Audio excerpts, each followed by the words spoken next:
Hello, everyone. I am Kim Trathen, business and marketing coach, and I apologize. My tripod appears to be a little crooked. This is the next segment of Girls Talk Business. So today I am excited to have Kirsty O'Brien join me, and I'm just going to wait for her to jump on the live here. And once I get notification that she's on, then I will go ahead and add her to the live. You may have seen my written post that Kirsty lived through what I would call every mother's worst nightmare when her 18-month-old daughter was diagnosed with leukemia. So she is going to talk about what that experience did to her, how it changed her life. Oh, it looks like Kirsty is here. Kirsty, I'm going to add you. Hey, girl. And add. It says it's adding you right now. So you should get a notification that you just need to accept to join me on the live. And as it's adding Kirsty here, if you're catching the replay of this, please go ahead and drop replay. Hello! Hi, how are you? I'm good. How are you? Good. Can you hear me all right? I can hear you. Can you hear me okay? Perfect. I've never done this before, so that's something new and exciting. Yes. Sometimes I put my headphones in. A couple times my guests could not hear me good, but if you can hear me okay, I'm not going to plug my mic in. Perfect. Excellent. So the first thing I just noticed is I just learned recently, because I'm not super good with this stuff, and I just found out that it is winter time in Australia right now, and I see you're in a big sweater and I'm in a tank top. Yes. So yeah, is it pretty chilly by you? It's actually been a really lovely winter, but the last couple of days, 6-degree mornings, which I'm not a fan of. Nope. So, No, me neither. That's a little too chilly for me. yes, I love and warmth. Am I correct? Are you in Sydney? Yes. So it's 6:30 in the morning on the Saturday. Okay. Okay. And I'm 4:30 in the evening on Friday right now. Yeah. So you're a little bit further into your weekend. Yes. For anybody that joins us, or if you catch the replay, please drop a comment. Let us know if you're watching the replay, and let us know where you're watching from. I love to see where people join us from around the world. It's one of my most favorite things to see, and how far these videos go. And you know, one of my favorite things, so this is segment 6 of the Girls Talk Business series. And one of my favorite things is that it really doesn't matter where women are sprinkled around the world. Like, we all have so many of the same struggles, so many of the same issues, so many of the same joys. And it's really fun that across the world and across cultures and things like that, we really deep down, we have so much in common with each other. And So true. the internet is a beautiful way to see that. I know, I agree. It's the power of connection. And Yes. I've gotten to speak with women all over the world that I would never have met. Like, it's just so powerful. Yes, it is. I feel like do I look crooked to you? I'm going to try to fix my tripod. No, you look fine. Yeah. Okay. So Kirsty, could you start out first by talking about what you do for your business and how you help women? Talk a little bit about what a manifesting coach is, and just talk about that before we get into the background of your story. Yep. So I basically help you get from where you are now to where you want to be. So I have a really sort of forward approach of being mindful, living in the moment, and really focusing on how you want to feel. And so a lot of my work is based on, before you can get to that, is doing the work to actually, you know, get rid of those old limiting beliefs that we've sometimes been carrying since childhood, and just really sort of help you create new belief pathways and new thoughts so that you can then go on and actually start creating a life that you love. And that really starts with not the things, you know, the things just happen along the way, don't they? But it's like, we have to really tune into, if I want to feel abundant, or I want to feel love-filled or joy-filled or happy or radiant, all of those things, what do I need to do to feel that way? And then from that, everything that I desire materialistically will just flow, you know. So I'm about, just really doing that inner soul work so that you can tap back into your power. And, you know, our biggest blocker is always not believing that we're worthy, not believing that we're deserving. And so I think it's really powerful when you work with a coach, because you actually have that person in your side before you believe it, telling you you're worthy, you believe, you know, you're deserving, let's do this. And Yeah. so, yeah. Yeah, that's so powerful. I love like personal development books and things like that. And it's obviously very different listening to an audiobook than it is working with a coach and having that person that, you know, is getting intimate with the conversations and knows you in your life. But even listening to audiobooks, The Big Leap, I don't know if you've ever read or listened to that one, but that one gave me from a development book standpoint, that one gave me my biggest personal breakthrough. And it was messages that I realized I was telling myself that stemmed from my childhood, that I never even realized I was carrying those beliefs with me until I really sat down to, it was like, I felt like I walked around the whole rest of the day, like how shocked you feel after you get like in a car accident. And even though it was this great like revelation to me, I was so floored that I had never seen that before in my life. It can be really, really powerful when you start to realize what messages you did receive and how they've affected your thoughts and your actions. That's the most powerful, when you, and a lot of times it is huge life-changing events. Like I work with a lot of women going through divorces and things like that, because you have these huge powerful events that sort of force us to awaken. And then we actually understand that at the core of a lot of our decisions to this point has been this low self-worth that normally does tend to start quite early on. And, you know, we can look back and look at decisions differently and see that we weren't acting from a place of believing that we're worthy. And so, you know, we end up in toxic relationships, and we choose jobs we hate, and all sorts of things stem from that. So it is like really that ultimate light bulb moment when you actually understand. You have that sort of, almost, I always say, like crying on the shower floor moment, where it's like, wow, where do I start? And I think if you haven't had that moment, it doesn't mean that it can't happen for somebody yet. But the majority of women that I've talked to, it seems like almost everybody goes through that. Even if you had a good relationship with your parents and you had a good home, maybe they still really were worried about money in your house. And you find that then you're worried about money. You know, things that it doesn't mean you had a bad relationship with people or that you had bad parents, but there can be all these different messages that were relayed. You know, all of our parents grew up in a completely different day and age than what we did, just like my children will be completely different, you know, so it doesn't mean anybody did anything wrong, but I think we do all just carry these messages with us, and it affects what we do and how we live. It looks like we have a few people that have joined us live. If you're joining us live, please go ahead and drop in the comments where you're watching from. We love to see how far these videos reach and who's joining us. So we will definitely, I'm sure Kirsty will also, we will definitely read through the comments afterwards. And I would also love to hear if any of you have had that big aha moment, that big crying on the shower floor, that big revelation. I would love to hear if anybody else has had some of those moments.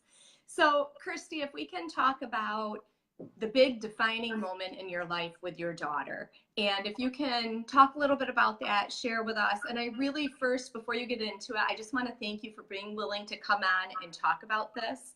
I'm sure that you've worked through a lot, and you've probably told this story a few times, but I'm sure it still hits you, and it's different each time you relive those moments of your life. So thank you for being so brave and so willing to come on and share this with us. Oh, thank you.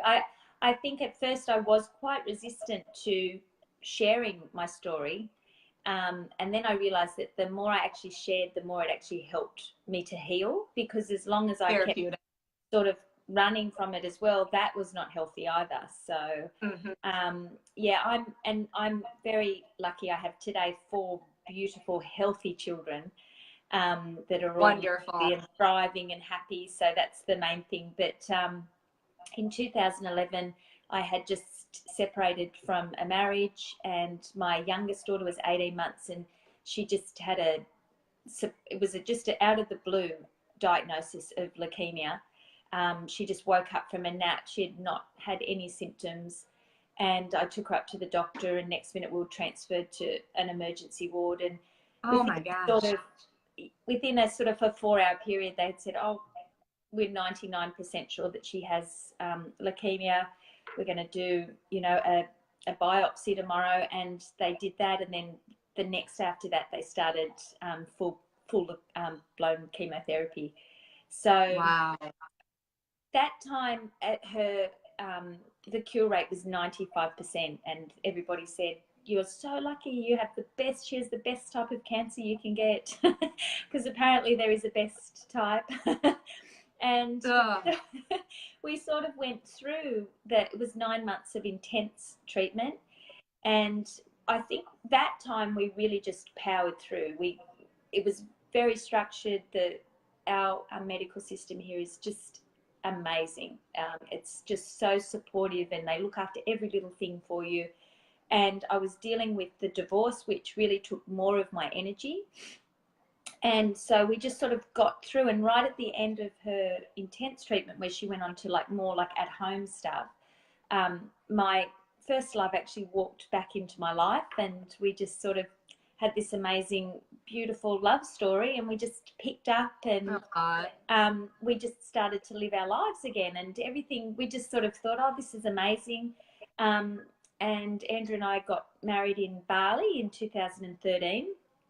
At this stage, Ava had been off treatment for 7 months. So she did 2 years of treatment the first time, but a lot of that was at home after the intense. And then we got married in Bali, and we were all just ecstatic. And 1 month after we got married, at a checkup, which is where they always would say, yep, she's great, she relapsed. What they sort of almost felt like was in the room, just the way her blood's just changed, and they kept checking and checking because she just looked fine. And all of a sudden we went from a 95% cure rate to a 30%, and we were admitted straight to hospital. And it was just a roller coaster of emotions, you know, everything. Yeah. We were talking about a bone marrow transplant, and which she was gifted with from somebody overseas in the March of 2014. And she did incredibly well. Like, she was just a superstar. But during that time, we decided, okay, well, the first time we just allowed the medical stuff to work. This time, let's throw everything at it. And I had always meditated, and really always with a coaching background, having that, you know, the power of your personal belief. So we filled the meditation room with crystals and salt lamps and mantras and beautiful music. And I would meditate with her. Everything you could get your hands on. Absolutely. We were just like, let's change everything, change the way we eat, the way we all think as a family, because we were all under extreme pressure. Like, Ava and I were in the hospital, but my husband was at home looking after 3 other children that were like trying to live normal lives. And then with the transplant, because of the immune suppression, you also have a lot of time in isolation. We had 30 days in the hospital and then 100 days at home isolated, which also affects your entire life as a family and how you interact with your friends. And so that all happened, and she went amazing, and she finished that in the October, and she was ready to start school in the January, just like she would have. It was just so beautiful that she was able to have that. That's experience. Amazing. And then she went to school, and I just sort of, I think because finally I had some time, you know, again, it was my last baby going to school as well. I had not been alone for, I think, 15 years without a child in the house. And she was off, and I just sort of spiraled into what now I know was PTSD anxiety.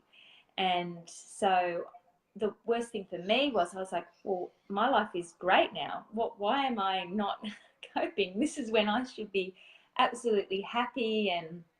And so unraveled for me 1 year of I say, was almost like my soul work, of where my husband just said to me, you need to heal now. Like, just look after yourself and do whatever you need to do, because we don't work without you. And and I actually realized that unearthed a whole lot of, at the core of that was this whole lot of self-worth issues that I had pretty much run from for 36 years or something. And this, for me, this trauma of what was going on unearthed it. And I was like, okay, Yeah. I need Well, to and just, it's almost like you were in survival mode at the time that she was going through treatments and the bone marrow transplant. I mean, you didn't even have time to think about really process it. no. So it seems like you just had to do what had to be done, and then Yes, yes. afterwards, like everything just hit you like a freight train. I know. And the hard thing is, you know, PTSD, anxiety is you tend to isolate to make your world smaller. Well, that was not difficult for me. Had already lived in isolation. So I was also struggling with the fact of reconnecting with friendships. You know, it's really hard when you go through a trauma like this to then just go to have a coffee and chat about other stuff, because Right. you know, maybe the day before Ava had been in hospital, and you know, I remember December 1st she was admitted to intensive care and they said she might not come home tonight. Like, it's then hard to connect with your friendships, because even though everyone knows what you're going through, they're not there, and their lives go on too. Yeah. So that was sort of what worked against me as well, because I was already so isolated. And then a part of me didn't want to say I'm hurting now, because I'm like, our family's been through enough. Yeah. So I really, that year was so eye-opening for me, because I just really started to understand my energy and my belief patterns, and some of them how ingrained they were, and how I tended to have this way of just always believing the worst, you know, when I didn't want to live like that. We had been Right. given this beautiful new life for my daughter. Like, that's like the most, if you want to ever feel gratitude, it's like give your daughter a bone marrow transplant and you'll feel it forever. Oh, So yeah. yeah, it was, I always say this whole experience has changed all of our lives. And not necessarily negatively. Like, we've all sort of really come out of this so connected, and I think really self-aware. Like, even I see that in my teenagers, you know, a real sense of gratitude and living in the moment and being grateful for the moment. So Well, and it had to be hard for the other kids.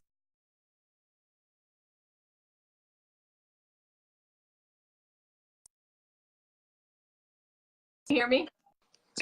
oh yeah. How about now? Done. Okay, good. Sorry about that. Yeah. But it had to be hard on your other children too, not only because their sister was going through this, but then their mom was gone all the time. So Yeah. not having, I mean, I think there was probably just a lot going on for them too. Mm. And so I'm assuming when you started going through this healing of yourself, it just seems like that would filter out to the other family members too. Well, I think too, a big part of that was I started to prioritize myself. And I always say now, like, I have a really strong self-care game, you know, and before I used to always feel like that was really selfish, and I was that mum that prided myself on putting myself last and everyone else first. And I remember when we were going through transplant, my husband was saying, you need to get out of this room. And he would come in every day and I'd be like, oh, I can't leave. And he'd say, well, you can leave and you need to leave. And that Yeah. sort of was a gentle shift for me, where I actually had, for the first time in my life, somebody in my corner saying, look after yourself. And so I started to, you know, use movement and go off and have time just in stillness. And so to this day, like, I have a really strong morning routine where I look after myself before everyone else gets up. And it's all those things that contribute to me being more present when I am with the people I love and when I am with my clients. Yeah. And so, and I think that's a really good thing for you to model to your own children too, is that it's important to look after yourself, because when this initially happened, I felt so drained and depleted that it was almost like I couldn't give to anyone. So even when the other kids would try to be with me, it was almost like it was just too much for me. You know, it was on overload. And I started to push everyone I loved away a little bit, you know, and that's where I really started to like nurture.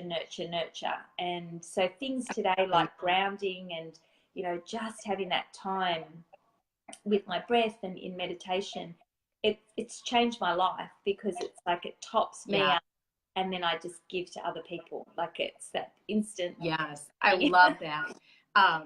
I have been guilty of not taking care of myself over this last year, especially when I started jumping in to launch my business, because something had to give in my day. And so I've just recently been trying to get back into, I used to have a really strong morning routine. And it's like when you have that strong morning routine, it's like it sets your mindset and sets your body for the whole day ahead. And for me, part of that was always exercising in the morning, and it woke me up. I felt reinvigorated, and having strayed away from that over this last year, I can tell it's taken a toll on my mental health, my happiness, Yep. how good I feel about myself. So what kinds of things do you include in your morning routine? So movement is really important. So for me too, it's really important. My husband goes to work early, so I get up early with him so that we can spend that time in connection before he leaves, because it's a long day with him at work, before we see each other again. Definitely movement, meditation, affirmations, and I set my intention. And so when I talk about setting an intention, it's like how I'm going to choose to feel for the day. And that's really important. I had a new moon circle last night at my house, and we're actually talking about setting intentions and how I think people get too caught up in setting an intention for a thing, like I want $100,000 or I want this. Well, you'll probably get that and then you'll want 200,000. It's more about if we actually set an intention of how I want to feel. If I want to feel abundant, what does that actually mean to me? It means I have an abundance of time and energy and radiance and, all of those beautiful things, which then inspire me when I feel that way to want to take the action to, get the material stuff. So I always set that intention. Today I choose to feel, and it might be flowing, not forcing, because my personality can tend to like to control everything. So I really like, that's one of my favorite ones, flowing, not forcing. I'm just gonna allow things to just I like that. I like that. Flowing, not forcing. I love that. I love that. Anybody who is watching us, whether you're catching the replay or watching it live, I would love to know if you have a structured morning routine, or if it's something you are striving to achieve. And if you do have a morning routine, what does that include for you? I think it can be different for everybody. And sometimes it's a religious ritual. Sometimes it's, the exercise and kind of more of the movement and things like that. It might be meditation. The positive affirmations have stuck with me over this last year because I can multitask and I can say those while I'm in the shower washing my hair. So I've stayed good at keeping those included in my morning, but it's more the exercise piece that in my journaling. Those are the two, and I feel like they're super important, and those are the two that took a back seat for me. So can you talk a little bit more about your business and how do you, as a manifesting coach, how do you help women with this? What does it look like when women work with you, and kind of how do you start out if somebody reaches out to you and they want to know kind of what it would look like to work with you? What does that look like? What is that process? Okay, so I incorporate a lot of things like journaling and meditation and visualization so that we can really go to that deep subconscious level to start rewiring. And affirmations are huge for me. I use them myself every single day, plus make them as screensavers, and it's amazing how it will change your life to just see a message, an affirmation of I am, just constantly back to you. You start mirroring that, and next minute you start stepping into it and believing it. So I really give you the tools that you can use when you leave me. That's what I want to do. Because for me, my soul work, I already had the tools because I was a coach. I had them, but I sort of honed in on them and I sort of focused more on my personal vibration. And I think if you understand that your energy is everything, that will change your life, because then you start to really understand that that is how you can be intuitively guided. It's how you know when you're, on the right path. We know when we're being lit up. We know when we're sort of going against, we know when we're forcing. So I really look at those, at your current dominant thoughts. And if they're not supportive of that life that you want, well, then I give you the tools to start rewiring them. And my sort of spin is I help you create daily rituals. so that you can have an abundant and love-filled life. And so that's rituals like a really strong morning routine. It's like scheduling in self-care during the week. That is just as important as your business meeting or going out to dinner or whatever else. Your self-care is vital. And if you start scheduling it in, it will happen. And creating. Yes. Oh, it's so true. Yeah. It's because otherwise what gets to the end of the week, and self-care is not just massages. It can be that, like, I when I hang the washing out, I do it bare feet for grounding. Like that can be as simple as it is, but you take those couple of minutes just to re-energize, and you're back to where you need to be, where you're actually thinking about conscious decisions of how you want to be, what you want to do.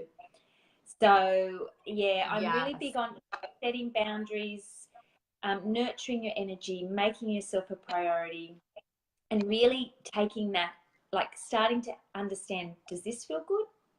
And acting on it and following on it. So I'm big on a wind down. I love that you bring that up with the intuition, or like really listening, does this feel good? Because that's something that I've just kind of recently become more attuned to. And I'm starting to see that if something doesn't instantly feel good to me, then there's probably some reason, some hesitation, some resistance, and that's coming from somewhere. And I'm starting to learn to listen to that more. In the beginning of my journey with the business, it was really hard to listen to that because I doubted myself with certain things. And as I've gone through this journey, I've started to see that, no, that intuition is really, really strong. And I think the majority of time, if we, especially as women, would listen to that more often, we would have a much easier time in our business and our lives. There really is something to it, and it's a really great guide for making your decisions. So true, because resistance is always that opportunity for us to become observers. We can either understand, is this resistance because it's not for me and that's my gut telling me, or is it resistance because it's fear? And it really is important to know the difference, because fear is always going to crop up. That's our ego trying to keep us safe and keep us in our comfort zone. Don't grow, please don't. But we are really, we're here, and we're meant to grow and expand. That's what abundance is. It's expansiveness, and we're always constantly evolving. And the more we tune into that intuition, the more we have that radar. Okay, this is fear, and it's okay that I'm feeling fear right now, but that still lights me up, and I'm going to go for it. And even if it takes messy action or whatever, taking that action through the fear can be very difficult to do. And I know for me, journaling is a great tool that I've used. And usually if I journal about something that I'm feeling anxious about or unsure of, it seems like through the journaling process, I can usually pinpoint, is this not something I should do? Or am I just afraid because it's taking something to the next level? Yes. Journaling is one of the things that helped me understand my anxiety. Absolutely. Because it got me out of that monkey mind loop. And you know what it's like? You go from 0 to 100 and it's just so irrational half the time. But it gets you into such a state, and you really believe everything that you're thinking is an absolute truth. And so once I started using journaling as a tool to actually get it on the paper, I could actually see that's not a truth. And I always say, it gives you that opportunity to become an observer, almost like a best friend, and look at it and call BS on what half the stuff that's going on in here, and go, no. And I'm going to choose to not believe all this, not own it. If you need to, burn it, rip it up, and write a new truth, So journaling is absolutely powerful. And I have a journaling course which sort of takes people through 3 weeks of, self-awareness, and because it is just such a powerful tool of understanding yourself, your triggers, and also creating new intentions and truths and beliefs. Because just like you can believe something that's negative, you can believe the positive. It's just whichever habit you choose to create. Yes. Oh, I completely agree. And I was actually looking recently I had shared with you that my dad just passed away a week Yes. ago, and we have bereavement services available to us through hospice here in the United States. And I was looking at the bereavement counseling that they offer for up to a little over a year after you've lost a loved one. And they have a journaling through the grief hour-and-a-half long class that they offer. And that one, instantly I was drawn to it because I'm already so in love with journaling, and it's helped me in so many different ways that I'm going to see if there's any way. It's not in my town. I'm going to see if I can attend it remotely anyway, or have them email it to me afterwards. But I was really excited to see that even these large medical organizations are incorporating journaling into their services. And I thought that that was really, really, really cool to see that.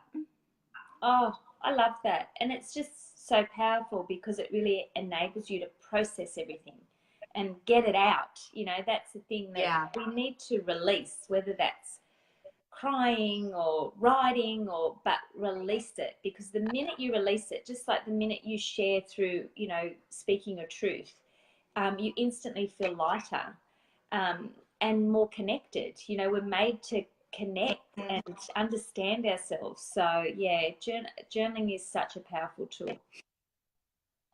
It is. It is. Now, in your work, do you work with only other business owners? Do you work with female business owners, or do you work with any women that in any area of their lives are trying to manifest more? Who is it that you typically work with? I have I don't really even have a target market other than women. I have clients as young as 19 and right up to I think 68 at the moment. So I love it.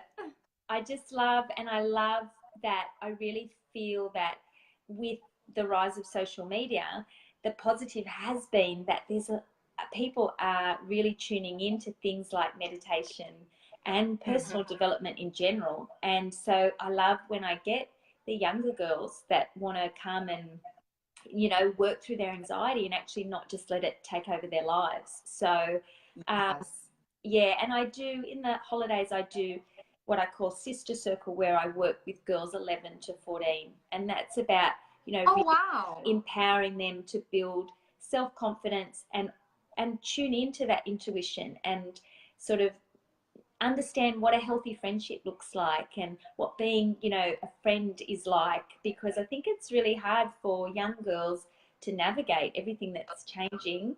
And they're losing that sense of connection with social media. I mean, I started Sister Circle because I noticed that my own teenage daughter would talk more with her friends on the phone than actually meeting up like we used to. You know, they don't hang out at the shops anymore. Yes, it's so different now. Yes. Yes. Oh, I love that you started that. That's so important to help that younger demographic and help them navigate some of those feelings and the relationships. That's absolutely amazing that you're doing that. I love it. And it's so nice, like you'll get a group of girls that have never met and they're sharing stories, because we all go through the same thing when we're teenagers. So go, oh, I feel like that too. Yes. Oh, that is so great.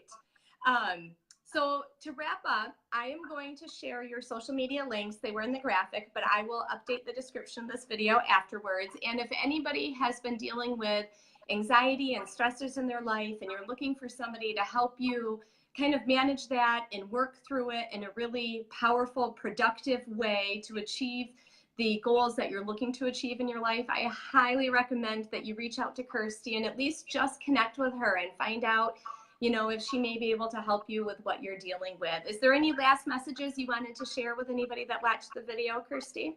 Oh, I'm just really grateful for the time. It was really nice to chat with you. And I always say, just remember that you are supported and secure and loved. And if you return to those mantras, you'll always just be able to find that space just to breathe and just remember you're supported and secure and loved. Oh, I love that. That's beautiful. Thank you so much for joining us. Thank you for sharing the story about your daughter and your PTSD and opening up with us. I really, really appreciate it. And it's been wonderful to have you on. Thank you so much. Thanks, Kim. Yes. Have a great Saturday, and I'll have a great finishing out my Friday. Thank you. Bye. All right. Bye, everyone.